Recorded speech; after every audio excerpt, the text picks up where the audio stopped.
आज की तारीख में वो कौन-सी प्रॉब्लम है, कॉमन प्रॉब्लम, जो आज 18 से 28 साल की महिलाओं में सबसे ज़्यादा कॉमन है? क्या कुछ जनरल चीज़ें हैं जिसका हर महिला को ध्यान रखना चाहिए, जिसके कारण क्या प्रेगनेंसी डायग्नोस होने के बाद ऐसे कौन-कौन से काम हैं जिसका फीमेल को ध्यान रखना चाहिए कि travel और वेट?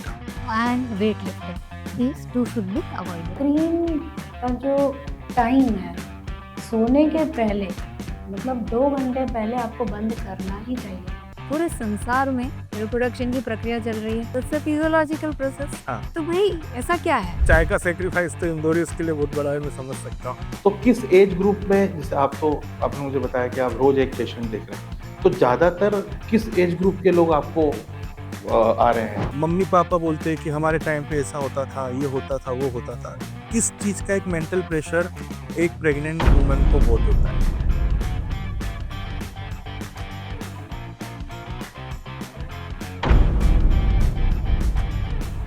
नमस्कार दोस्तों, एक बार फिर से आपका स्वागत है मेरे इस पॉडकास्ट में, जहां पे आज हम बात करेंगे एक स्त्री की लाइफ की जर्नी की। मैं उसी स्त्री की बात कर रहा हूं जो कभी बेटी के रूप में, बहन के रूप में, माँ के रूप में, अलग-अलग पत्नी के रूप में अलग-अलग रिश्ते निभाती है। जिस तरीके का इनका ओहदा टफ होता है, इसी तरह से इनका जीवन भी टफ होता है। कैसे? उम्र के परिवर्तन के अनुसार शारीरिक परिवर्तन भी सामान्य नहीं होते हैं, और इसी मुद्दों पे, इन्हीं समस्याओं पे आज हम बात करेंगे इंदौर की एक सुप्रसिद्ध डॉक्टर हेमा जाजू, जो कि 36 वर्ष से इसी सेवा में, स्त्री रोग विशेषज्ञ के क्षेत्र में अपनी सेवाओं का योगदान देती रही है। नमस्ते मैडम। नमस्ते। तो आगे चर्चा कंटिन्यू करने के पहले, जारी रखने के पहले, मैं आपसे एक प्रश्न जानना चाहता हूँ कि आज की तारीख में वो कौन सी प्रॉब्लम है, कॉमन प्रॉब्लम, जो आज 18 से 28 साल की महिलाओं में सबसे ज़्यादा कॉमन है? देखिए, ये जो एज ग्रुप है इसमें यदि आप ज्वलन समस्या के रूप में बात करें तो पीसीओडी, पॉलीसिस्टिक ओवेरियन डिसऑर्डर या सिंड्रोम जिसको बोलते थे पहले, ये बहुत कॉमन हो गया है।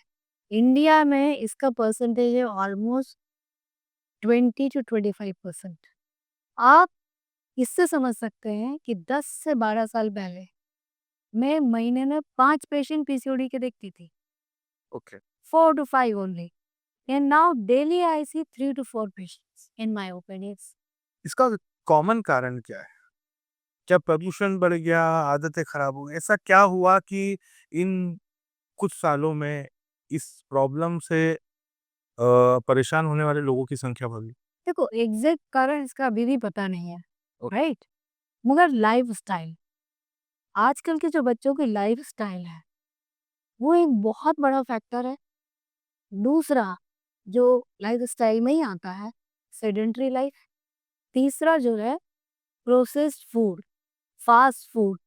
आजकल फास्ट फूड का प्रचलन इतना हो गया है, इवन आप देख लीजिए संडे सैटरडे संडे घर में लोग खाना ही नहीं बनाते, राइट? करेक्ट। और दे गो आउटसाइड ईटिंग, राइट? और एक और बात है कि आजकल बच्चे बाहर से अपना घर छोड़ के पढ़ने आते हैं, हॉस्टल्स में रहते हैं, प्रॉपर फूड नहीं मिलता है उनको, और ये इजीली एक्सेसिबल है आपको फास्ट फूड। ज़ोमैटो पे ऑर्डर कर दिया है, स्विगी पे ऑर्डर कर दिया, फटाफट आ गया, तो इजीली अवेलेबल भी हो गया आजकल। आजकल इसका प्रचलन भी बहुत बढ़ गया है। तो मेनली मुझे जो लगता है lifestyle factor is the most important factor for this. But कई केसेस में ऐसा भी होता होगा कि फैमिली में किसी को है, या फास्ट फूड के अलावा कुछ लोग ऐसे भी होंगे जो डाइट मेंटेन करते हैं, हेल्थ कॉन्शियस हैं, लेकिन फिर भी कई बार वो। जेनेटिक फैक्टर्स होते हैं ना, एक ओके। हाँ, इसमें 5 to 10% जेनेटिक फैक्टर माना जा सकता है। और फिर दूसरी बात है कि घर में किसी को डायबिटीज़ है। India has become now capital of diabetes, right? Correct, correct. तो घर में डायबिटीज़ है, राइट? ओबेसिटी है, तो जेनेटिकली आप में ट्रांसफ़र होगी, ओके? और वो सब कारण मिला के भी आपको पीसीओडी ज़्यादा तो होगी। मान लीजिए अगर कोई महिला है इसी एज ग्रुप में 18 से 28 के बीच में, तब उसको ये पता पड़ा कि आज की तारीख में प्रॉब्लम जनरली बहुत सारे लोगों को हो रही है। तो क्या कुछ हिदायतें हैं या एक जनरल चीज़ें हैं जिसका हर महिला को ध्यान रखना चाहिए जिसके कारण इस चीज़ की संभावना नहीं बढ़े? जैसे अभी आपने बताया कि फ़ास्ट फूड, तो फ़ास्ट फूड की क्वांटिटी पे लिमिटेशन रखें, एक्सरसाइज़ वर्कआउट करें तो अपन एक तरीके से बोल सकते हैं कि हाँ, परफेक्ट हो। तो और ऐसी क्या-क्या चीज़ें हैं जो आप किसी फीमेल को आप सजेस्ट करेंगी कि अगर आप इस एज ग्रुप में हैं तो आपको ये तो करना ही चाहिए ताकि आपको आपका बॉडी उस तरफ पीसीओडी की तरफ ना जाए? उसमें देखिए जैसे मैंने बोला लाइफ़स्टाइल हुँ, प्रॉपर मेंटेन करें, तब उसमें मैंने एक तो बताया कि फ़ास्ट फूड कम करें। मतलब ये मान लीजिए देखिए once in a while it's alright, और यंग बच्चे हैं तो डेफ़िनेटली थोड़ा बहुत खाएँगे ही खाएँगे। 15 दिन में 7 दिन में 1 बार खा लिया, ओके। तो चलेगा। साथ में आजकल लोग आईटी सेक्टर में बहुत ज़्यादा रहते हैं, बैठे रहते हैं। भई बीच में थोड़ी चहलकदमी कर लो, थोड़ा है ना? और थोड़ा मॉर्निंग में आदत डाल लीजिए कि हम आधा घंटा वॉक रोज़ करेंगे। ये चाय का सैक्रिफाइस तो इंदौरियंस के लिए बहुत बड़ा है, मैं समझ सकता हूँ। ये चाय पी लो ना भाई, चाय पी के चले जाओ, हाँ, उसमें थोड़ी शुगर कम डालो, हाँ। है ना? और घूम के आ जाइए, एक ब्रिस्क वॉक ले लीजिए, 25 to 30 minutes, that is quite good. So walk is necessary और हेल्दी चीज़ें खाना है वो नेसेसरी है और स्लीप सोने का भी कुछ इस पे इम्पैक्ट यस।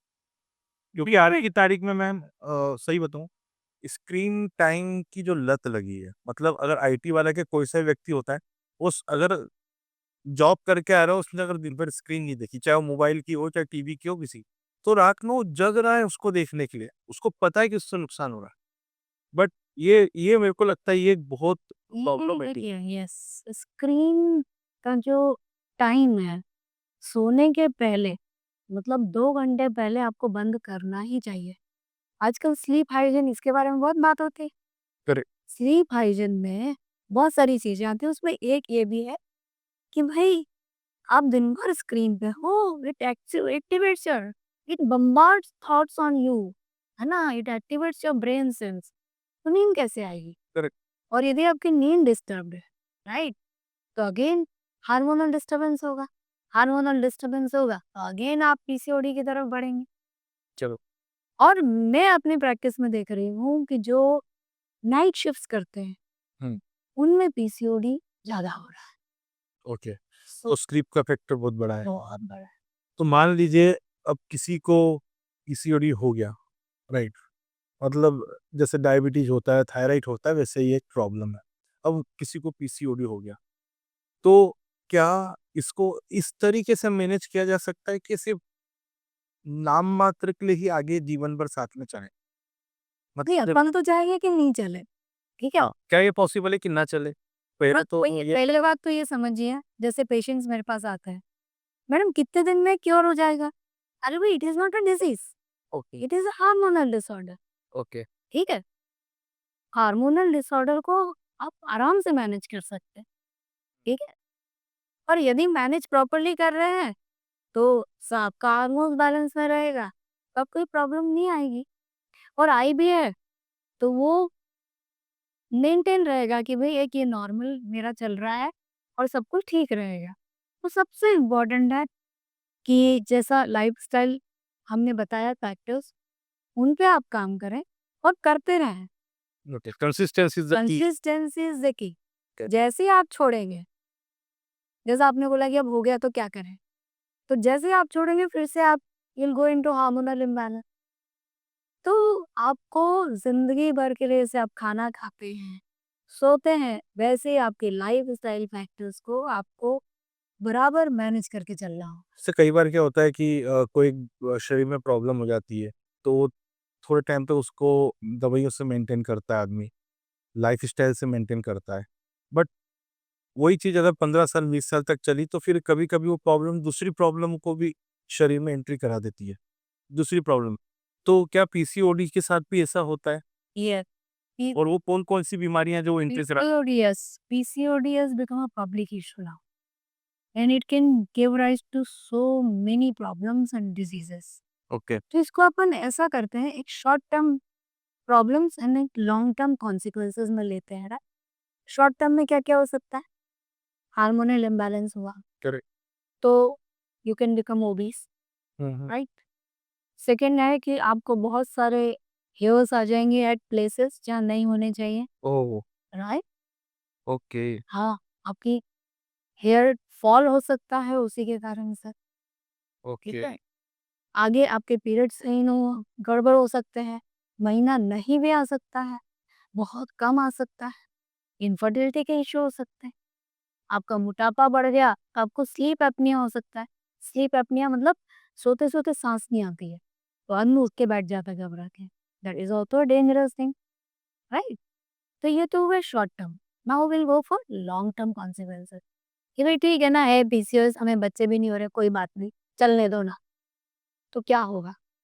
ओबीस हो जाएँगे, it will lead two diabetes. Very common now diabetes because of मोटापे के बाद इवन 20-22 साल की लड़कियों को डायबिटीज़ हो रही है पीसीओएस के कारण। ठीक है? फिर आपका जो हार्ट है, उसकी जो नसें हैं, वो खराब हो जाएँगी, तो आपको ब्लड प्रेशर हो जाएगा। ब्लड प्रेशर होगा, कार्डियोवैस्कुलर डिज़ीज़ हो जाएँगी, हार्ट अटैक आ सकता है। आपकी सर की नस फट गई या बंद हो गई, तो आपको सेरेब्रल या हार्ट ये स्ट्रोक वगैरह। ब्रेन स्ट्रोक हो सकता है। और यदि आपने इसको प्रॉपर मैनेज नहीं किया तो यूट्राइन कैंसर हो सकता है, ब्रेस्ट कैंसर हो सकता है। तो इसको ये सब चीज़ें देख के भी मैनेज करना और कंट्रोल में रखना बहुत ज़रूरी है। ओके। सो ये चीज़ तो समझ में आ रही कि पहली बात तो ये होना नहीं चाहिए और हो गया तो अ, फिर इसको लाइफ टाइम मैनेज करना पड़ता है, जिसमें कंसिस्टेंसी रखना पड़ती है। और ये फिर कुछ टाइम बाद अगर नहीं प्रॉपर अपन करते हैं, तो ये कई सारी प्रॉब्लम भी जो है सामने खड़ी करते हैं, जिससे कि व्यक्ति की लाइफ के ऊपर भी बहुत सारे क्वेश्चन मार्क्स आते हैं। अब बात आती है कि अगर हम ओवरऑल एक एज ग्रुप माने, तो किस एज ग्रुप में, जैसे आप तो आपने मुझे बताया कि आप रोज़ एक पेशेंट देख रहे हैं, तो ज़्यादातर किस एज ग्रुप के लोग आपको आ रहे हैं? रोज़ 4 सेशंस में पीसीओएस के देखती हूँ। उनका एज ग्रुप क्या है? मतलब ज़्यादातर वही it can be from 16-17 years to 30-35 years या ओके, मोस्टली अभी तो ऐसा हो रहा है कि इवन 15-16 साल की लड़की आती है, उस समय हम ये डायग्नोज करके 100% नहीं बोल सकते कि पीसीओएस है, मगर हमें ये मालूम रहता है कि ये तो पीसीओएस की तरफ जा रही है, ओके। राइट? हुँ, ओके। सो क्या जो अन्य जो बीमारियाँ होती है महिलाओं के पूरे जीवन काल की बात करूँ। अब मैं जानना चाहता हूँ कि आज की जो स्टडी बोलती है, तो महिलाएँ जैसे हर क्षेत्र में बराबरी कर रही हैं, तो महिलाएँ आजकल स्मोकिंग और लिकर कंज़म्पशन में भी इनका कंट्रीब्यूशन बढ़ा है और ये उसमें भी काफ़ी बराबरी पे आ रही हैं। इसके कॉन्सिक्वेंसेस क्या-क्या हैं? हालाँकि ये दोनों चीज़ें शरीर के लिए बुरी हैं, ये बात तो तय है। मगर कई बार मतलब जो कॉमन इम्पैक्ट डालती हैं हार्ट, लंग्स, किडनी, वो तो है ही। बट फीमेल के लिए पॉइंट ऑफ व्यू से और गायनिक पॉइंट ऑफ व्यू से हम जाने, तो कैसे कौन-कौन सी प्रॉब्लम में हो सकता है? क्या ये पीसीओडी को बढ़ावा दे सकती हैं, ओवेरियन कैंसर को बढ़ावा दे सकती हैं, कि वही जो जनरल प्रॉब्लम्स है लीकर और स्मोकिंग के कारण जो मेल को होती है, वही फीमेल को भी होती है या डिफरेंट है? नहीं, देखिए, इनफर्टिलिटी में भी हम स्मोकिंग बंद करवाते हैं, क्योंकि आपके अंडे बनाने की क्षमता थोड़ी कम हो सकती है इससे, ठीक? ओके। देन प्रेगनेंसी, हुँ, यदि आप प्रेगनेंसी में स्मोक कर रहे हैं या उसके पहले स्मोक कर रहे हैं, तो उससे आपके जो बच्चा डेवलप हो रहा है, वो उसका वेट कम हो सकता है, प्रॉपर ग्रोथ नहीं हो सकती है, राइट? और यदि आप अल्कोहल कंज़्यूम करते जा रहे हैं उस दौरान, तो एक सिंड्रोम होता है जिसमें कि बच्चा ग्रोथ कम होगी, चिड़चिड़ा होगा, ब्रेन में थोड़ा-सा इरिटेबिलिटी बच्चे में ज़्यादा हो सकती है, हुँ, हुँ। राइट? तो ये सिंड्रोम भी हो सकता है बच्चे को। तो it should be completely stopped during pregnancy, smoking and alcohol. And जो प्रेगनेंसी में नहीं है और जो इनफर्टाइल नहीं है, they should definitely limit. It has to be used in limited way और should not be used.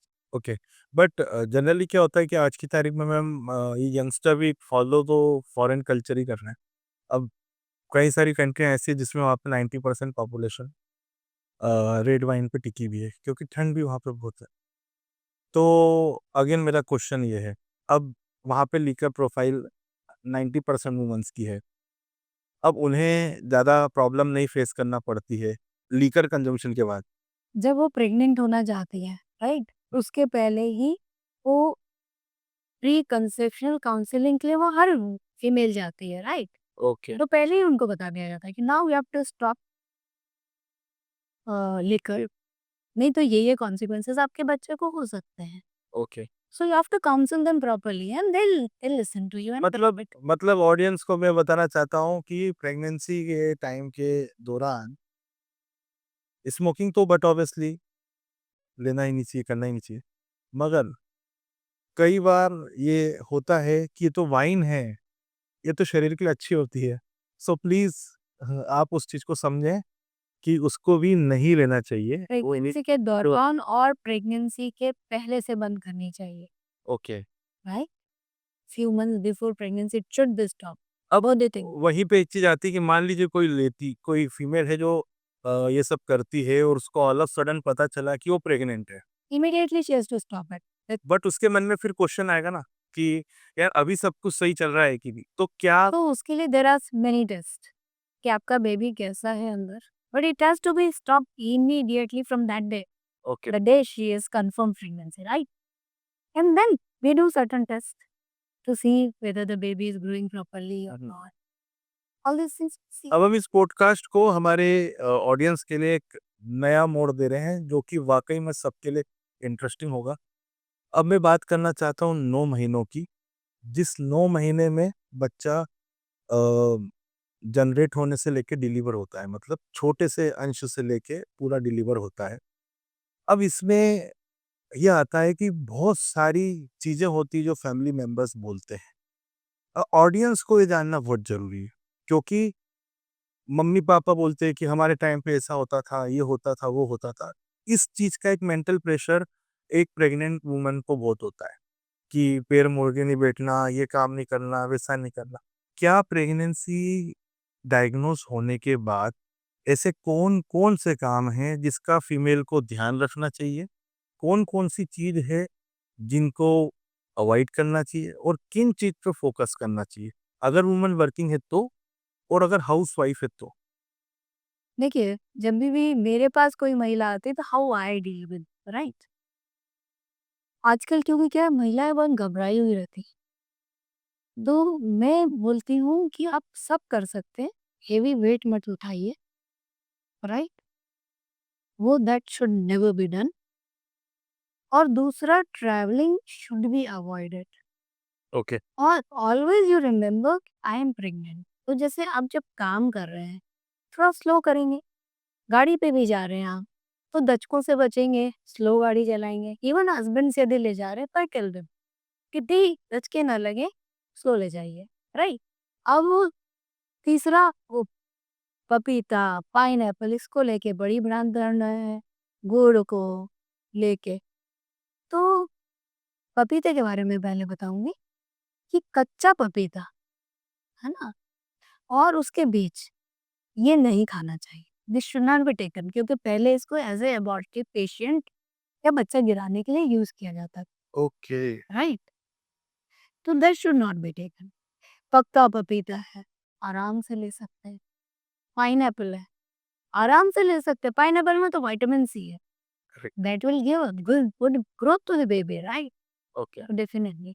तो मेरे हिसाब से ट्रैवल और wait, and weightlifting, these two should be avoided. Then again, if आप प्रेगनेंसी के पहले आपका थायराइड है या फिर आपको ब्लड प्रेशर है, ओके, ये या फिर डायबिटीज, डायबिटीज है, तो पहले प्रेग्नेंट होने के पहले go to your gynaecologist and consult them कि मैडम हमको ये है, तो हमें क्या करना चाहिए। तो we always see thyroid is controlled within the limits of pregnancy, okay, right, with medication.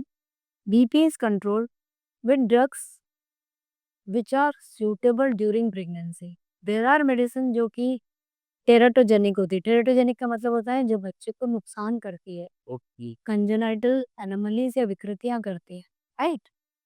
और यदि आपकी डायबिटीज है, it has to be controlled and then only we tell them कि now you can become pregnant, that's it, go ahead. Okay. So अब जैसे pregnancy में baby माँ की कोख में है, उसकी ग्रोथ चल रही है, तो टाइम टू टाइम आप लोग चेक करते हैं कि इसमें कुछ विकृति या ऐसा कुछ तो नहीं है? देखिए, एक होता है एंटीनेटल चेकअप्स बोलते हैं इनको, ओके। है ना? तो गवर्नमेंट की तरफ से भी ऐसा है, 4 चेकअप्स आर मैंडेटरी, राइट? मगर हम लोग का जो शेड्यूल रहता है पूरा, उसमें रहता है कि initially as soon as a woman becomes pregnant, hmm. They should go to the doctor. उस समय क्या करते हैं डॉक्टर्स? आपका baseline weight, blood pressure, hmm, pulse, कोई आपको बीमारी तो नहीं है, मतलब हार्ट चेक करते हैं, सब कुछ करते हैं। हुँ, हुँ। ओके, और मिनिमम टेस्ट करा दें कि भाई हीमोग्लोबिन आपका ठीक है, एचआईवी तो नहीं है, पहले पी लिया तो नहीं हुआ है ना? ये सब टेस्ट करते हैं, ओके? ठीक है। और उसके बाद फिर हर महीने वुमेन को बुलाते हैं, प्रेग्नेंट वुमेन को, कि भाई उसका वेट बहुत कम तो नहीं हो रहा है, क्योंकि कितनी बार ये लोग खा नहीं पाते हैं, जी घबराता है, प्रॉपर बीपी मेंटेन्ड है, और यदि किसी दवाई पे है, तो प्रॉपर डोज़ जा रहा है कि नहीं, यदि उसको वाक़ई में ब्लड प्रेशर है, तो वो है कि नहीं। तो फॉर फर्स्ट 3 मंथ्स एवरी, मतलब फर्स्ट 6 मंथ्स एवरी मंथ हम बुलाते हैं। नहीं तो अभी जैसे क्या होता है कि कई सारी वुमन्स ये प्रेग्नेंट हो गई, उसके घर पे उसका बहुत ज़्यादा टेक केयर कर रहे हैं, पलंग से नहीं उतरने दे रहे हैं और कुछ काम नहीं करने से कई बार होता है ना, बड़े घरों के अंदर ऐसा होता है कि बहुत ज़्यादा टेक केयर किया जाता है। उसको हर चीज़ पलंग पे लाके दी जा रही है। उसका शेड्यूल फिक्स कर दिया कि हाँ, इसको सिर्फ़ 15 मिनट हल्की-हल्की वॉक करना है। सब ऐसा-ऐसा मतलब देखा है हमने मूवियों के अंदर कई बार ऐसा होता है। तो ए, हर किसी के लिए पॉसिबल नहीं क्योंकि हर किसी का संपन्नता इक्वल नहीं है तो सिस्टम। मुझे ये बताइए आप, पूरे संसार में रिप्रोडक्शन की प्रक्रिया चल रही है, इट्स अ फिजियोलॉजिकल प्रोसेस, हाँ, है ना? हाँ। तो भई ऐसा क्या है? बट हाँ, we are there by proper checkups कि भाई कोई कुछ गड़बड़ होता है, तो विल लुक आफ्टर इट। नहीं, मेरा प्रश्न वही था कि लोग जैसे जो ज़्यादा ध्यान रखते हैं उनके ऊपर इश्यू होता है। It has to be taken normally. हमारे माँ को भी बच्चे हुए हैं, उनकी माँ को भी बच्चे हुए हैं, ओके। पूरा काम करती थी ना घर का, ठीक है? कभी किसी को ब्लीडिंग हो गया है, किसी के बार-बार बच्चे गिरे हैं, तो ठीक है, उसके फिर आप मैं उस केस में we are little bit careful.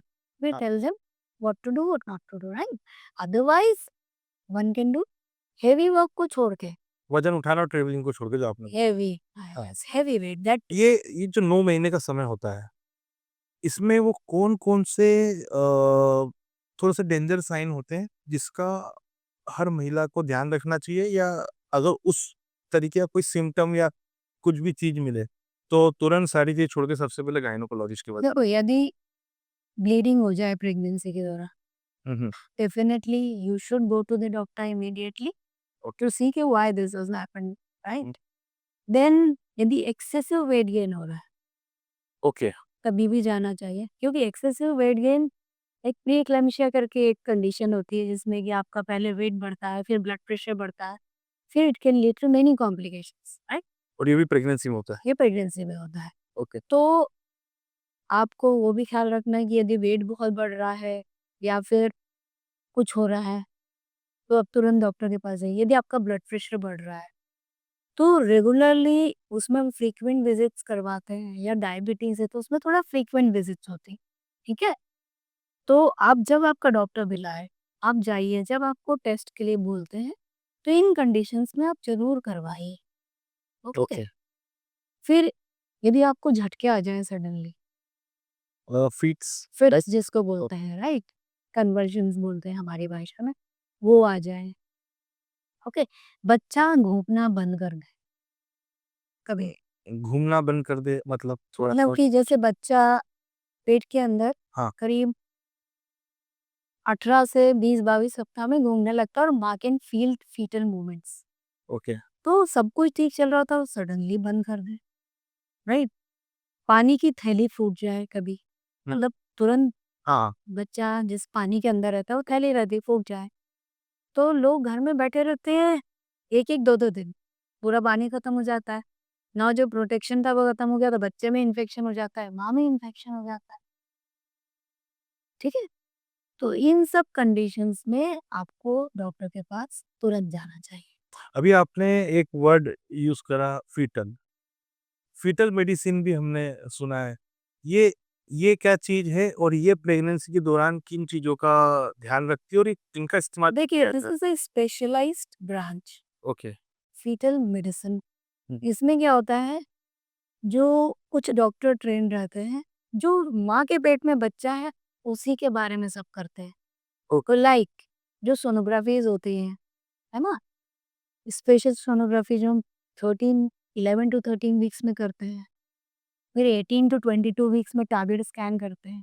13 weeks जो 11 टू 13 एंटी स्कैन बोलते हैं, या अ इसको लेवल 1 सोनोग्राफी बोलते हैं, वो जो टारगेट स्कैन रहता है 18 टू 22 वाला, इसको हम लेवल 2 सोनोग्राफी करते हैं, राइट?